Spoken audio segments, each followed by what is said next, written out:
There are voices echoing through time. Voices not of emperors, presidents, or generals whose names fill our textbooks, but of quiet revolutionaries, forgotten innovators, and unseen artists who shaped history in profound, lasting ways. These are the hands that turn the gears of change without ever being recognized by the spotlight. Their names may not be etched in stone or celebrated with grand monuments, but their legacies live on, in literature that still moves us, in technologies we take for granted, in freedom's hard-won, and in ideas that outlasted the regimes that sought to erase them. What if the most important chapters of our past were not the ones everyone already knows, but the ones we were never taught? Imagine, for a moment, the mind that cracked an unbreakable code, turning the tide of a world war, only to be punished, not praised, for who he loved.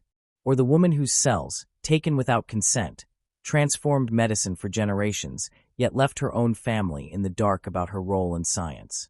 Think of the sisters who rose up on horseback against an empire, rallying their people with voices that still echo in national memory centuries later. Consider the brush of a painter who refused to be silenced by a world that tried to diminish her, and instead poured her pain and power into art that forces us, even now, to look again. These are not just side stories. They are central, crucial, awe-inspiring moments of human achievement, resilience, and resistance. History as we know it is often incomplete. It's been edited for comfort, streamlined for convenience, and filtered through the lens of power. But the real story, the full, raw, human story, is so much richer. It's filled with twists and turns, unsung heroes, unlikely breakthroughs, and forgotten courage. These stories were buried not because they lacked importance, but because they disrupted dominant narratives, because they didn't fit the molds of the time, or because the people who lived them came from places and identities the world wasn't ready to celebrate. Until now. This series is an invitation to dig deeper, to look beyond the timelines and titles, to uncover the invisible threads that hold together the fabric of our shared past. Every episode, we bring to light lives that mattered deeply, people who changed the course of history in ways that still ripple through our present. Their stories will challenge what you thought you knew and show you how history is never as distant or as finished as it seems. Welcome to our channel, Words of Time. In this video, we're diving into the hidden lives that shaped the world, stories of forgotten brilliance, overlooked defiance, and unexpected impact. These are the shapers from the shadows, the unseen hands behind history's most pivotal turns. Get ready to rethink what you know, to feel the past breathe again, and to see that sometimes the ones left out of the story were the ones who made it possible all along. The past is filled with forgotten voices, overlooked events, and people whose names never made it into the pages of popular history. These absences, these blind spots in history, are like echoes that never reached our ears. Often, we are taught that history is the tale of great empires, legendary leaders, wars, revolutions, and groundbreaking inventions. But what if the most profound shifts in our world came not from those widely celebrated, but from the barely noticed? What if history's biggest turns were shaped by those whose stories remain buried in the margins? This is the thrill of exploring history's blind spots, not just to correct the record, but to experience the wonder of discovery, of bringing the forgotten back into light. Imagine standing in a vast library with thousands of books, but many pages in each are missing. What was once whole has become fragmented. Historians try to reconstruct these pages, sometimes from a single sentence, an artifact, or a half-burned letter. Every piece of new information, no matter how small, has the power to reshape what we thought we knew. This is not merely a matter of filling in blanks. It's about rewriting the narrative to include voices that were silenced or ignored, not just by accident, but often by design. Societies, after all, have always chosen who gets to be remembered. Take, for example, the remarkable story of a young woman in the late 1800s from Bengal, whose writings in a local newspaper caused a quiet storm. She was not part of the British colonial elite or the emerging nationalist movement. Her name is largely forgotten outside specialist circles, but her anonymous essays about women's education, caste restrictions, and everyday resistance struck at the core of social reform debates of her time. She was one of many women writing, arguing, and agitating in corners most of history has overlooked. Her ideas influenced generations that followed, though her name faded. Such discoveries pose a tantalizing question. What if some of the most important changes in human history were sparked by individuals who never gained recognition? What if anonymous workers, obscure thinkers, unknown artists, or hidden rebels were the true agents of transformation? The beauty of these questions lies in how they challenge the linear, grand narratives we've grown used to. They open the door to a version of history that is not only more inclusive, but also more complex, textured, and truthful. In every society, stories have been preserved in ways that reflect who held power. Oral traditions, community memories, and folk songs often carried the weight of histories that never reached official records. For centuries, colonizers, monarchs, and patriarchs dictated which tales deserved telling. This selectiveness created a version of history that feels neat and heroic. But real history is messy, full of contradictions, and bursting with unheard voices. It is these unrecorded voices that form the hidden rhythms of our past. Consider the case of the women of the Haitian Revolution. While names like Toussaint Louverture are well known, the participation of enslaved women, market traders, and community healers has only recently come to light. These women organized revolts, spread news, hid weapons, and risked their lives for freedom. Many of them were illiterate, yet they were deeply strategic. Their actions helped dismantle one of the most brutal slave regimes in the world. Yet, until recently, they were largely absent from textbooks and public memory. Their stories, once unearthed, alter not just how we understand the revolution, but how we think about resistance, leadership, and courage. These rediscoveries don't just add names to the past, they change its meaning. They reveal that history is not the property of the famous few, but the shared legacy of all who lived it, regardless of whether their names were recorded. This process of recovering the lost or neglected requires imagination, empathy, and a willingness to question established truths. It's like walking through a forest guided only by faint trails. You find hints, a discarded shoe, a faded photograph, a diary written in code. Some leads turn out to be dead ends. Others open up vast new corridors of understanding. The work of uncovering hidden histories is detective work, archaeology, and storytelling all at once. It also requires humility. Sometimes we find that people we thought were unimportant had immense influence. A midwife in a rural community may have saved generations through knowledge passed down orally. A rebel whose name we never knew might have been the reason a regime fell. These people did not ask to be heroes. Often, they acted out of necessity, conscience, or desperation. But their impact lingers. The blind spots in history are not random. They often reflect the biases of the record keepers. Colonization erased native knowledge systems. Patriarchal systems discounted the contributions of women. Class hierarchies ignored the labor and intelligence of the working poor. In many cases, these omissions were intentional. By controlling history, those in power controlled how people understood their place in the world. To recover the lost voices is to challenge that power, and that is why it matters. There's also something deeply human about this kind of discovery. We want to know where we come from. We want to understand the fullness of our shared story. When we discover someone like Ignaz Semmelweis, who in the 1840s advocated hand-washing in hospitals, only to be dismissed and forgotten for decades, we not only correct a medical oversight, but gain insight into how society reacts to innovation and challenge. When we rediscover the contributions of African scholars in medieval Spain or women mathematicians during World War II, we correct the record, but we also expand our sense of possibility. We begin to see that genius, courage, and creativity were never limited to those we've been taught to admire. In many ways, we are still shaped by invisible hands. Our cities were built by unnamed laborers. Our laws evolved through unrecorded debates. Our cultures were nourished by artists and storytellers whose names are lost, but whose influence lives on in idioms, customs, and songs. These anonymous contributors are the real architects of history. By uncovering their stories, we come closer to understanding our own. This journey is not just for historians or academics. Anyone can take part in rediscovering lost stories. Local archives, family histories, folk traditions, and even personal memories are rich with overlooked narratives. Sometimes a dusty box in an attic contains letters that open up an entire chapter of community history. Sometimes an old family recipe carries with it the story of migration, resilience, and cultural fusion. History lives not just in books, but in the way we remember, preserve, and share. In recent years, movements across the globe have emphasized the need to recover indigenous histories, Black histories, and the histories of those marginalized by systems of race, gender, and class. These efforts are not about rewriting history to suit present agendas. They are about reclaiming the truth that was always there, but hidden from view. They remind us that silence is not absence, and forgetting is not the same as erasure. Technology has also changed the game. Digital archives, oral history projects, and crowdsourced databases have made it easier to preserve and share lost stories. Citizens around the world are now able to contribute to the historical record, challenging the monopoly of official institutions. Podcasts, documentaries, and online platforms have brought obscure stories to mainstream audiences.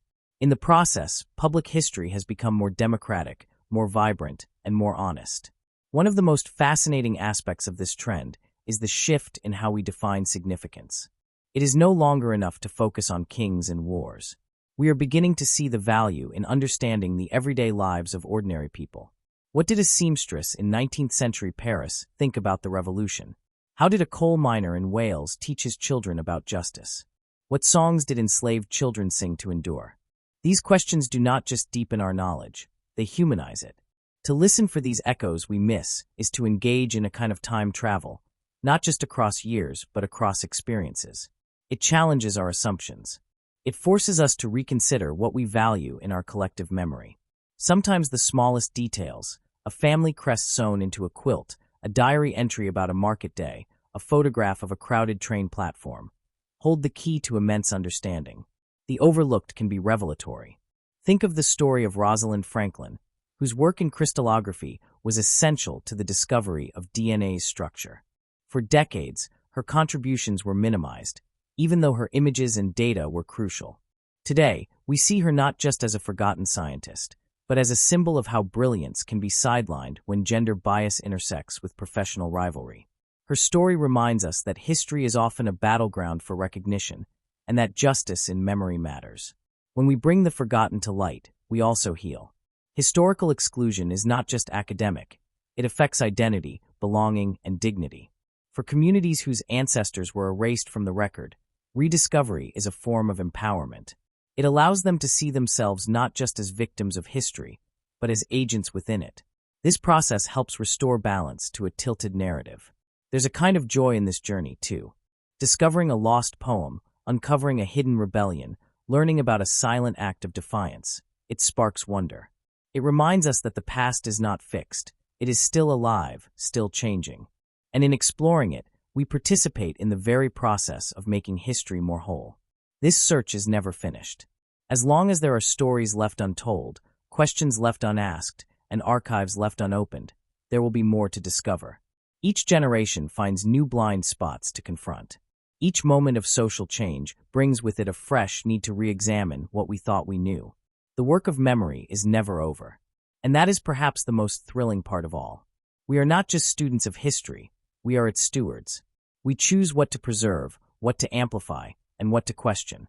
In doing so, we shape the story we pass on to future generations.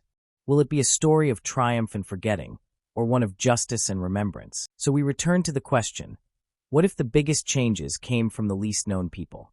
The evidence, once we begin to look, suggests that they often do. The movements, ideas, and shifts that define our world are rarely the work of a single figure. They are the product of many hands, many voices, many lives. Some shouted, some whispered, some simply acted. And in their actions, the world turned. By listening more closely to the echoes we missed, we begin to hear the full song of history, haunting, beautiful, complex, and finally more true. Across the stretch of time, countless individuals have shaped the world from the shadows. People whose names were not always included in textbooks, yet whose actions, creations, and sacrifices left permanent marks on culture, science, politics, and human progress. They lived often without recognition, or were erased, overshadowed, or misunderstood, but their stories continue to ripple through history. To examine their lives is to confront the quiet power that lies outside the spotlight, in lives of brilliance, defiance, and resilience that have gone too long uncelebrated. In the ancient court of Heian, Japan, a woman of noble birth quietly penned what many scholars regard as the world's first true novel. Lady Murasaki Shikibu, a lady-in-waiting in the imperial court, crafted a sweeping narrative that did not merely entertain her aristocratic peers, but laid the foundation for the psychological novel centuries before the term even existed. Her work, The Tale of Genji, is a tapestry of court intrigue, emotional depth, subtle social commentary, and intimate character study. It emerges from a context in which women were barred from full education in classical Chinese, the language of official learning. Undeterred, she learned in secret by listening to her brother's lessons. That act alone signaled a quiet defiance, a refusal to be confined by gendered boundaries of knowledge. Murasaki wrote not just with skill, but with profound insight into human behavior. She explored themes of impermanence, longing, and societal pressure with psychological clarity. In an era where women were expected to remain modest, decorative presences at court, she created a sprawling literary work that was both innovative and deeply personal. While her name is still often more known in literary circles than in popular memory, her legacy endures not only as a pioneering novelist, but as a woman who carved her intellectual and creative space in a world that offered her few such opportunities. Her voice emerged not from formal power, but from artistic brilliance and emotional acuity, showing how literature itself can challenge norms and endure for generations.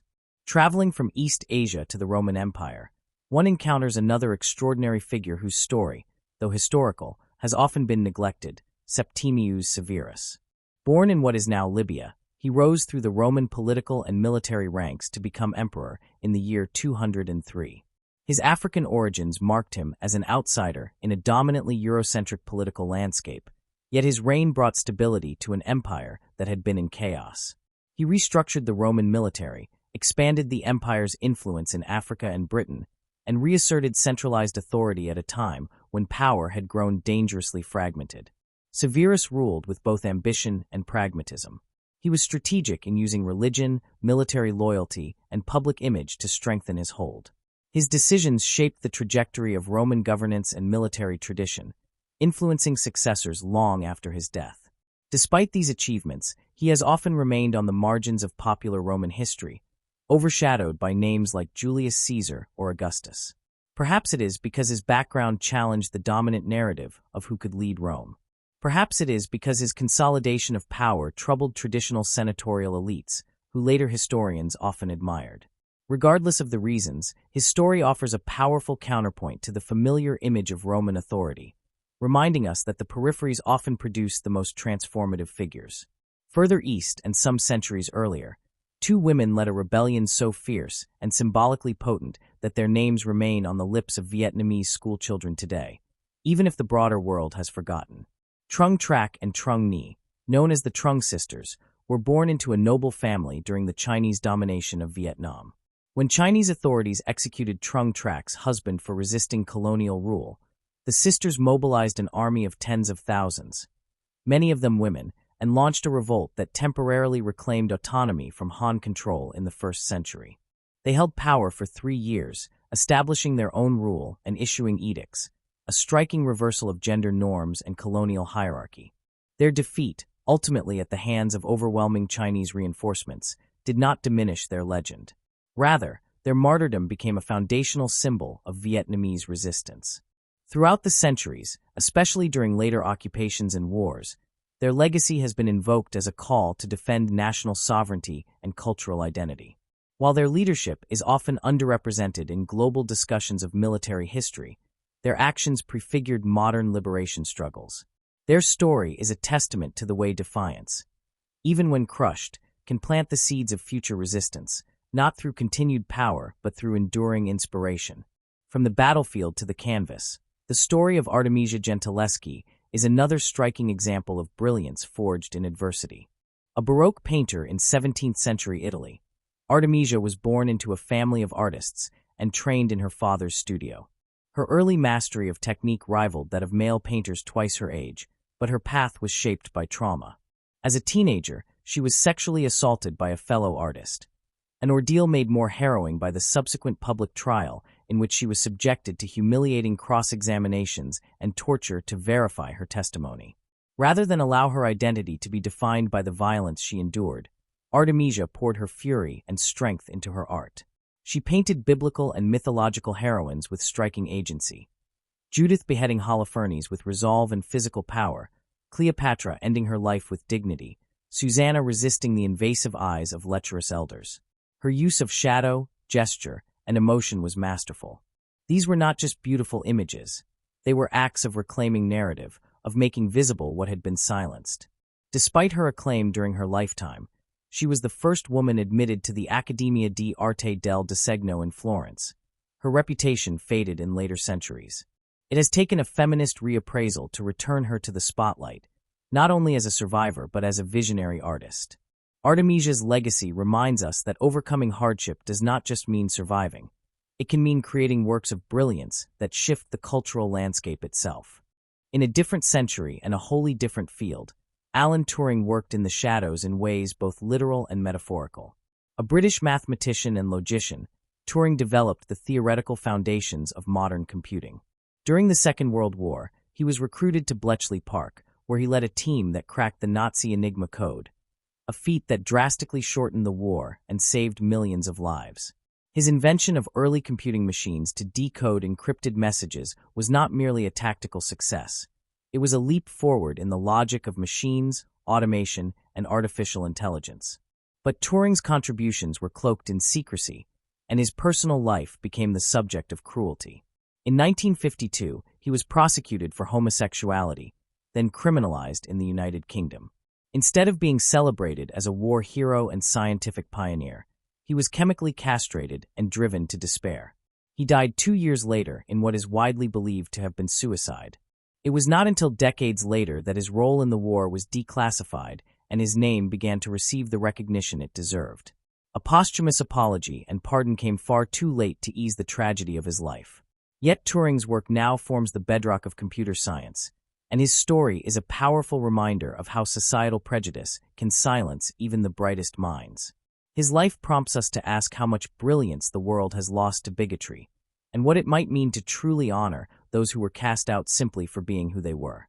Then there is the story of Henrietta Lacks, a black woman from Virginia whose cancer cells, taken without her knowledge or consent in the year 1951, became one of the most important tools in modern medical research. The cell line, known as HeLa, proved uniquely immortal, dividing endlessly in lab conditions. These cells were used to develop the polio vaccine, advance cancer research, study the effects of radiation, and explore genetics. Today, nearly every research lab in the world has worked with HeLa cells in some form. They have traveled into space, into cloning experiments, and into countless medical breakthroughs. Yet for decades, Henrietta's family did not know. They received no compensation, no acknowledgement, and no explanation as companies profited and scientists published. Her identity was concealed under pseudonyms, and her humanity was obscured in the shadow of her cells. Only in recent years has there been a broader reckoning with the ethical violations of her case, and a fuller appreciation of her unknowing, unconsented contribution to science. Henrietta's story is not just about a single injustice. It speaks to systemic inequalities in medicine, particularly regarding race, class, and consent. She stands as a symbol of how marginalized people have been exploited in the name of progress, and how recognition, while essential, must be paired with reform. To honor her is to demand a more ethical, inclusive vision of science, one in which human dignity is never sacrificed for discovery. What unites these individuals, Lady Murasaki, Septimius Severus, the Trung Sisters, Artemisia Gentileschi, Alan Turing, and Henrietta Lacks, is not a single field or cause but a common thread of overlooked brilliance. Their lives show that history is not only shaped by generals and kings, but by writers, rebels, artists, thinkers, and unknowing donors. They remind us that the margins are not empty, they are alive with influence. Often, the people we have been taught to ignore have shaped the world more profoundly than those we have been taught to admire. To bring their stories into focus is to reconsider what power looks like. It may not come from a throne or a fortune. It may come from a pen in a palace, from defiance on horseback, from a canvas filled with fury, from a machine humming in secret, from a microscope, from a cell. It may rise quietly, reshaping the future long after its source has been forgotten. These shapers from the shadows compel us to look more closely, to ask what else we've missed, and to consider how many others wait still in the margins, their contributions hidden not by lack of value, but by lack of attention. As we expand the frame of history, we do not merely add names to a list, we change the list itself. We make space for truth that was always there, waiting to be seen. The course of history has never been a simple sequence of grand events, shaped only by prominent figures. More often than not, it is guided, molded, and nudged forward by unseen hands. People whose names do not resonate in school textbooks, but whose influence continues to shape the modern world. Their actions, while perhaps obscure in their time or dismissed by their contemporaries, set off quiet ripples that became powerful waves across generations. What they touched, struggled through, or built often forms the unacknowledged roots of today's society. Their stories offer more than mere historical interest. They speak directly to modern challenges, questions of justice, equality, creativity, science, identity, and the ethics of power. Though hidden for years, their impact proves that history's true architects are not always those who stood on grand stages, but also those who worked silently behind the curtain, often with no expectation of reward or remembrance. Lady Murasaki Shikibu, writing from the court of Heian-era Japan, could not have known that her literary masterpiece would endure for over 1,000 years. At the time, fiction was not considered a serious or valuable form of writing, especially not in the Japanese vernacular. Women's writing, doubly so, was viewed as decorative at best. Yet the tale of Genji emerged from her hands with a complexity and subtlety that redefined what literature could do. Today, her legacy lives not only in the world of literature, but in the way we understand the inner lives of characters. The psychological depth she gave to Genji and others paved the way for the modern novel, long before such a form existed in Europe. Modern literary theory, especially feminist and post-colonial criticism, draws heavily from the very struggles Lady Murasaki faced. Her navigation of gender restrictions, her use of storytelling to critique and reflect upon court life, mirrors the current use of narrative as a political and cultural tool. She represents an early example of how marginalized voices can use creativity to subvert the boundaries placed upon them. Her influence is apparent in modern Japanese literature, where women writers now take on central, celebrated roles, and globally, where fiction is understood not just as entertainment, but as a lens through which society understands itself. In our world of ever-growing media and storytelling platforms, her decision to write, against expectations and limitations, echoes powerfully as an act of both art and resistance. Turning to Septimius Severus, the African-born emperor who ruled Rome in the early 3rd century, we find a leader whose stabilizing influence is largely forgotten, but whose governance foreshadowed modern ideas of centralized power, multicultural leadership, and state bureaucracy. Though he is not counted among the most mythologized Roman emperors, Severus left an indelible mark on the empire's survival. He strengthened the Roman army, increased its loyalty by allowing soldiers to marry legally for the first time, and introduced reforms that would prolong the empire's strength for nearly a century after his death. Severus's mixed cultural background and African origin make his legacy especially meaningful in today's global context. His rise within an empire that prided itself on hierarchy and ethnic purity, and his ability to command loyalty and authority despite being a provincial outsider, challenge persistent narratives of who can lead and represent. In our current moment, marked by debates over representation, inclusion, and the legacy of imperialism, his story offers a historical counterpoint. He represents not a break in Roman tradition but an evolution, a broadening of what Roman identity could mean. His influence still haunts debates over diversity and power, showing that inclusion is not a modern experiment but an ancient possibility too long ignored.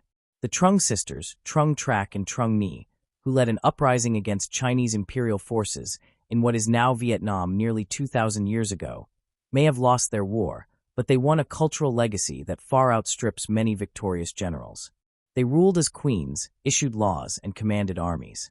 Today, their story is not simply one of early resistance, but a call to reimagine what female leadership looked like long before the world accepted it as normal. Their rebellion has been invoked in every major Vietnamese struggle for independence, from the resistance against French colonial rule to the fight for autonomy during the American War in Vietnam. More than martyrs, they are remembered as heroines who claimed political agency when few women, anywhere in the world, were allowed to do so. Their statues stand in Hanoi. Their birthdays are celebrated as national holidays. In modern feminist discourse, especially in Southeast Asia, their story offers historical validation that women have always fought, ruled, and resisted, even when history tried to forget them. Moreover, their legacy challenges the notion that resistance is defined by success alone. Though they were defeated militarily, they triumphed symbolically, proving that acts of resistance can carry meanings that far exceed immediate outcomes. This concept resonates today in protest movements across the globe, where the initial goals may be thwarted, but the spirit of defiance inspires continued struggle. In that way, the Trung sisters live on, not just in Vietnamese history, but in every woman who leads, organizes, and refuses to yield. In 17th century Italy, Artemisia Gentileschi wielded her paintbrush with defiant purpose. Her paintings are now studied not only for their technical brilliance, but for the bold and confrontational ways they depict women. In a period where women were excluded from formal art education and exhibitions, and where male dominance pervaded every brushstroke of accepted art, Artemisia painted women with power, agency, and emotional complexity. She did this after surviving personal violence and a brutal public trial, an ordeal that could have silenced her forever.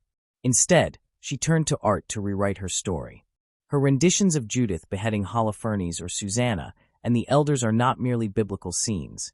They are expressions of rage, justice, and resilience. These paintings speak directly to modern audiences grappling with gender-based violence, injustice, and the silencing of survivors.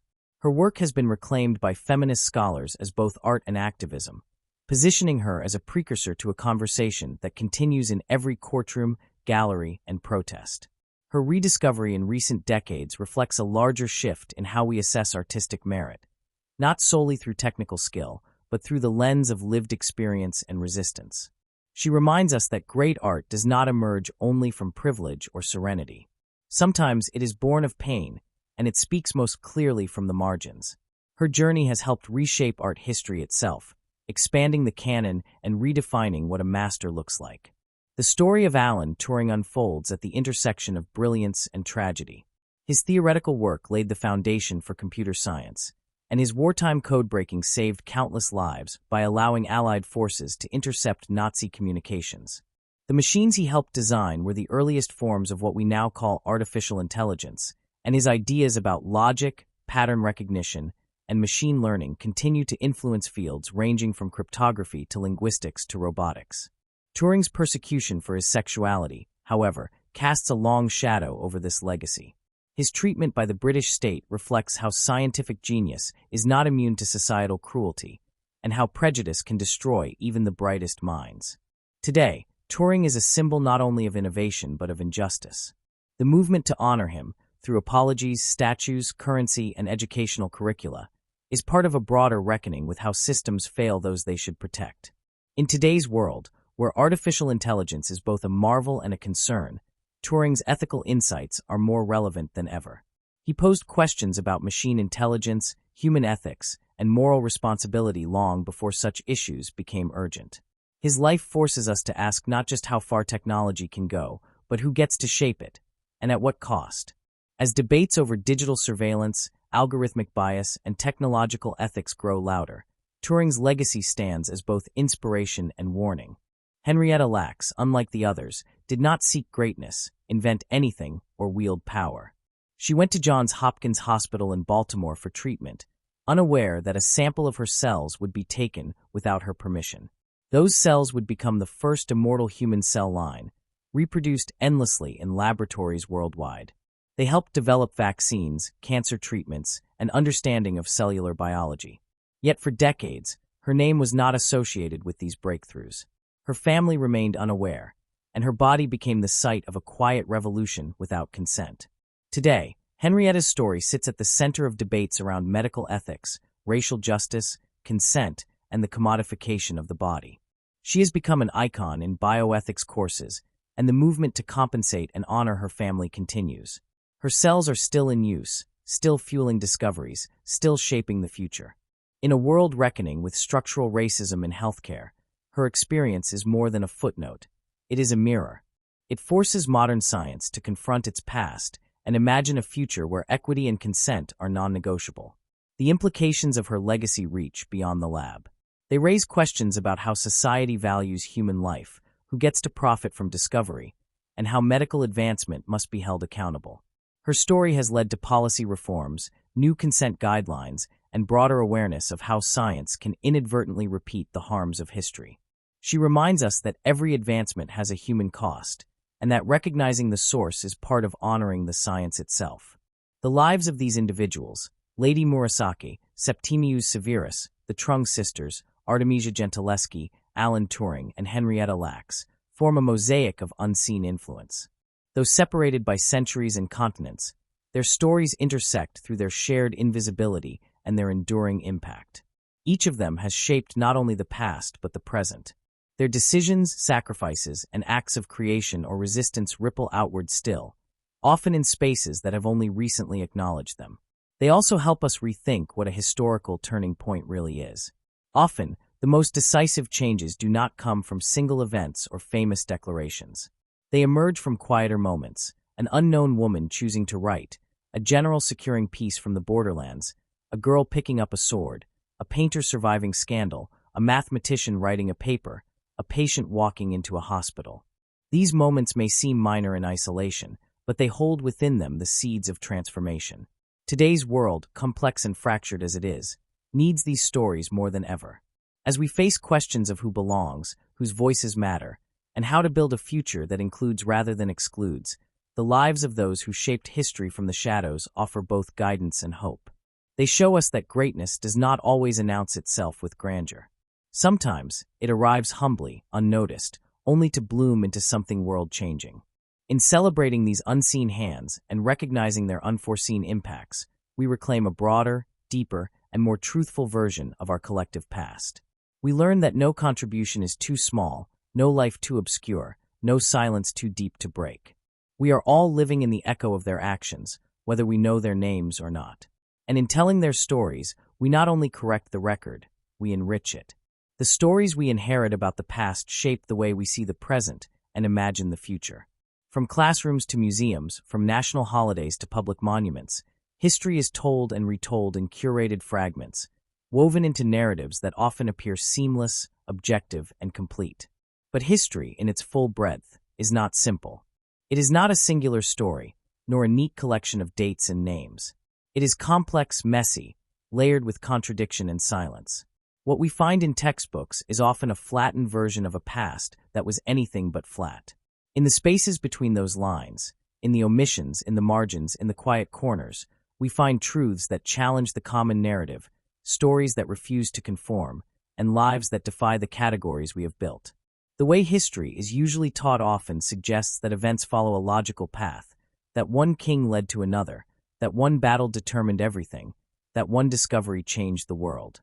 It is a convenient structure, one that simplifies the chaos of time into digestible moments. But in doing so, this method frequently leaves out the people whose actions did not conform to the expectations of their era, or whose identities did not fit into the dominant systems of power. The past becomes a stage for the powerful, the victorious, and the visible. Meanwhile, those who labored, resisted, imagined, nurtured, and survived from the shadows are either forgotten or dismissed as footnotes. To challenge these narratives is not to disrespect history, it is to deepen it. It is to question who decides which stories matter, which voices are heard, and which lives are remembered. It is to acknowledge that the construction of history has always been influenced by political agendas, cultural biases, and institutional limitations. Every historical narrative is shaped by choices: what to include, what to leave out, and what lens to use in interpreting the past. The reasons these stories get overlooked are often rooted in systems of exclusion that extend far beyond any one textbook. History has been written, and in many cases weaponized, by those with the privilege to record it. Literacy, access to publication, control over archives, and influence over education have historically belonged to those in power. As a result, the stories of the colonized, the enslaved, the poor, the queer, the disabled, the indigenous, and the displaced have been underrepresented or erased entirely. Their contributions were deemed unworthy, their pain inconvenient, their existence uncomfortable. These exclusions are not always the result of malicious intent. Sometimes they are the product of neglect, of assumptions passed down through generations, of a failure to ask different questions. But whether deliberate or not, the effect is the same: an incomplete and often misleading picture of the past. Take, for instance, the countless contributions of women across centuries who created, led, fought, discovered, and governed, but whose names were forgotten because they operated outside the structures that preserved history. Their work might have been signed under male pseudonyms, attributed to husbands or brothers, or dismissed as anecdotal rather than significant. Similarly, the scientific and intellectual achievements of non-Western civilizations were often dismissed or appropriated by Western thinkers who benefited from colonial access to knowledge without acknowledging its origins. These patterns of omission have accumulated, leaving deep gaps in our understanding. Even more dangerously, these narratives create myths about progress. They suggest that change came only when the powerful permitted it, or that social advancement has always been smooth and inevitable. In truth, many of the rights and freedoms people enjoy today were fought for by those whose stories rarely make it into mainstream accounts. These rights were not handed down. They were demanded, earned through sacrifice, resistance, and persistence. Understanding this shifts our view of change. It becomes not a gift from the top, but a struggle from below. Seeking out the overlooked is not merely about fairness. It is about getting closer to the truth. When we recover suppressed stories, we gain a more accurate and nuanced view of what really happened. We begin to see how interconnected histories are, how decisions made in one place rippled across borders, how culture, conflict, and collaboration evolved in ways that cannot be captured by a single narrative. The impact of colonialism cannot be understood only through the lens of imperial administrators or military campaigns. One must also hear from those who were colonized, their resistance, their adaptation, their cultural survival. The story of a railroad built in a colony is not complete without the story of the workers who died laying its tracks, or the communities disrupted by its construction. The story of a constitution written in a new democracy is not complete without the voices of those who were denied a seat at the table. Learning history beyond the textbooks means listening to oral traditions, exploring local archives, reading memoirs and letters, studying art and artifacts, and recognizing that memory itself is a form of evidence. It also requires questioning the narratives we have inherited, asking who benefits from the dominant version, what perspectives are missing, and what alternative sources can be used to fill in the gaps. It means understanding that historical figures were complex, often contradictory. Heroes had flaws. Villains sometimes acted from their own forms of logic. Victims were not always passive, and agents of change were not always recognized in their own time. This perspective does not dilute history, it enriches it. It replaces simplistic binaries with the richness of real life. It allows us to see the full spectrum of human experience: hope, fear, resistance, complicity, brilliance, and failure. The importance of this critical approach to history is not academic alone. It affects how we view current issues. When we understand that marginalized communities have always been part of history, not just as victims, but as active participants, we challenge stereotypes and expand our empathy. When we see that the problems we face today have deep historical roots, we are better equipped to address them thoughtfully. History is not just about what happened. It is about how we remember what happened, and how that memory shapes identity, policy, and power. National narratives, cultural myths, and public memory all derive from selective interpretations of history. Changing those interpretations can change the way societies understand themselves and how they treat each other. A deeper, more inclusive understanding of history also fosters solidarity. It shows us that the fight for justice is not new, that others have walked these roads before us, and that progress is not linear. It reminds us that change is possible, but not without effort. It requires listening, questioning, and reimagining. Moreover, exploring history beyond the textbooks can be deeply personal. Many people find that the official narratives leave out people who look like them, who live like them, who believe what they believe. Discovering those hidden stories can be transformative. It validates lived experience. It shows that one's ancestors were not passive recipients of history, but agents within it. It allows for pride in one's heritage and connection to larger movements. In classrooms and beyond, this approach to history encourages critical thinking. It teaches students not just to memorize facts, but to analyze sources, recognize bias, and consider multiple perspectives. It cultivates curiosity and skepticism, two essential tools for understanding the world. It fosters humility, too, the recognition that no single account is ever complete, and that learning history is an ongoing process, not a finished product. The digital age has made this process more accessible. Online archives, digitized newspapers, podcasts, community history projects, and open-access journals allow more people than ever to engage with diverse narratives. This democratization of history is both a challenge and an opportunity. It means we must be discerning, careful about sources and context. But it also means we are no longer dependent solely on gatekeepers to tell us what matters. Still, there is resistance to these broader stories. Some people feel that questioning the dominant narrative threatens national pride or social cohesion. But understanding the full truth should not be seen as a threat. It should be seen as an opportunity for healing, for learning, for growing. Telling the whole story does not divide us. It allows us to see ourselves and each other more clearly. It is also important to recognize that expanding historical narratives does not mean erasing traditional ones. Rather, it means placing them in context, surrounding them with the complexity they deserve. A general can still be studied for military strategy, but also for the consequences of his campaigns. A founding document can be celebrated for its ideals, while also critiqued for its exclusions. This duality is not a weakness in historical study. It is its strength. At the heart of all of this lies a simple but powerful truth. History belongs to everyone. It is not the property of the elite, the victors, or the powerful. It is the collective memory of humanity. And as such, it should reflect the diversity, the struggle, and the complexity of human life. When we limit history to the comfortable and the familiar, we lose the opportunity to learn from the uncomfortable and the unfamiliar. So, to look beyond the textbooks is to commit to a fuller version of the past. It is to accept that history is not clean but complicated, not finished but unfolding. It is to honor the unknown voices, to question what we think we know, and to allow the richness of human experience to guide our understanding.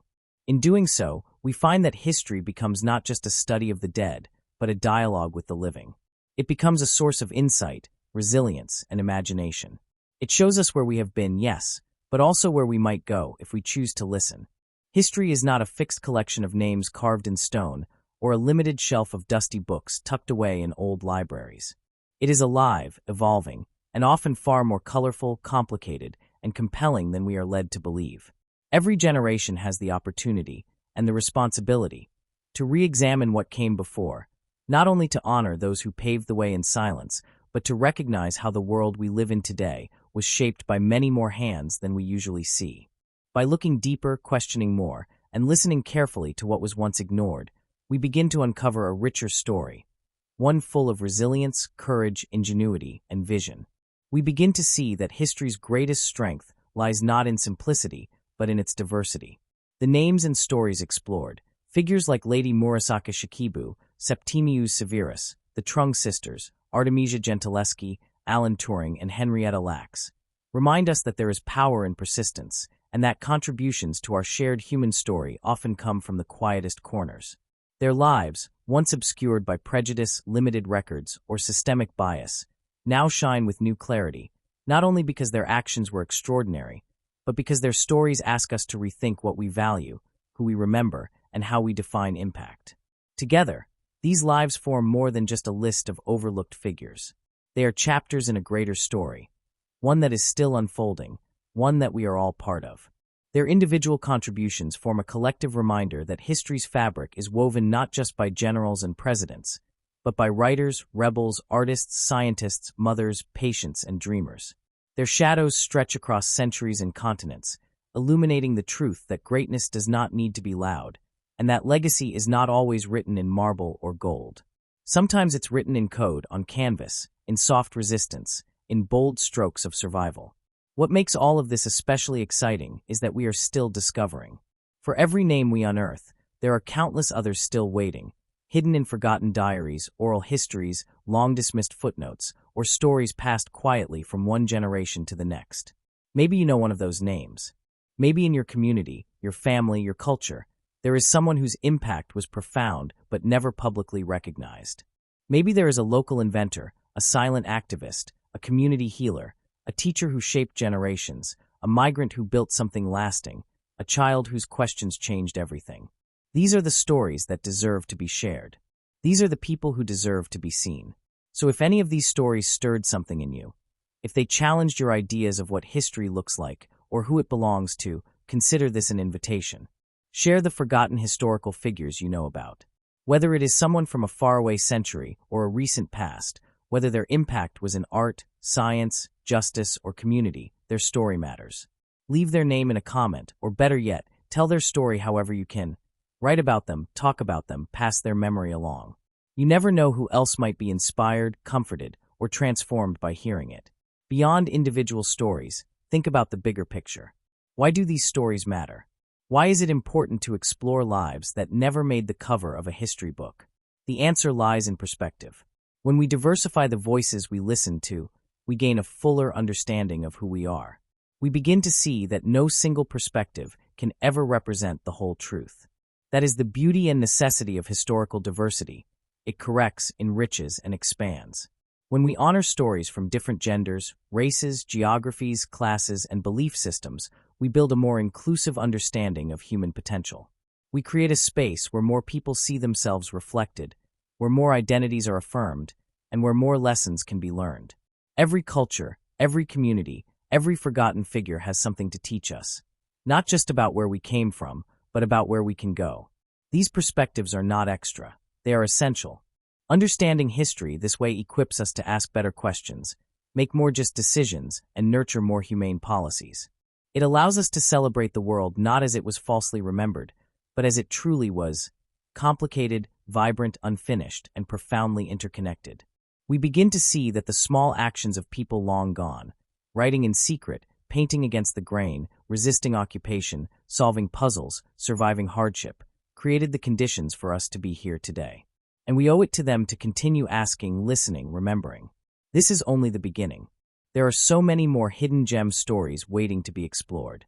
From forgotten inventors in West Africa to indigenous philosophers in the Americas, from queer poets in medieval Europe to women engineers in ancient Asia, from activists whose names never made headlines to soldiers whose courage was never rewarded, the world is full of silent brilliance. In upcoming episodes, we will dive into more of these lives, more of these legacies, and more of these remarkable stories that illuminate history's unseen corners. We will go deeper into archives, travel across continents and centuries, and continue challenging what we think we know. We will celebrate the overlooked, not just because they were neglected, but because their stories make us whole. They connect the past to the present in ways that textbooks alone cannot. They inspire questions, spark conversations, and open hearts. And you, the viewers, are an essential part of this journey. Your curiosity, your ideas, your stories shape the direction we take. So let this be not just a conclusion, but a beginning. Share what you know. Ask what you do not. Challenge the dominant narratives and make space for the ones still missing. History belongs to all of us, and the more of us who help tell it, the richer it becomes. In a world that often moves too fast to remember where it came from, let us take the time to listen, to uncover, and to honor. Let us seek the wisdom of the quiet changemakers, the visionaries in shadows, and the brave souls whose names were almost lost. Let us commit not just to remembering the past, but to remembering it truthfully, inclusively, and with the reverence it deserves. Because the stories we tell about yesterday shape the choices we make today. And if we want a future that is more imaginative, more compassionate, then we must begin by telling the full story of the past. Let us keep exploring. Let us keep discovering. And let us never stop shining light on the brilliance that history forgot.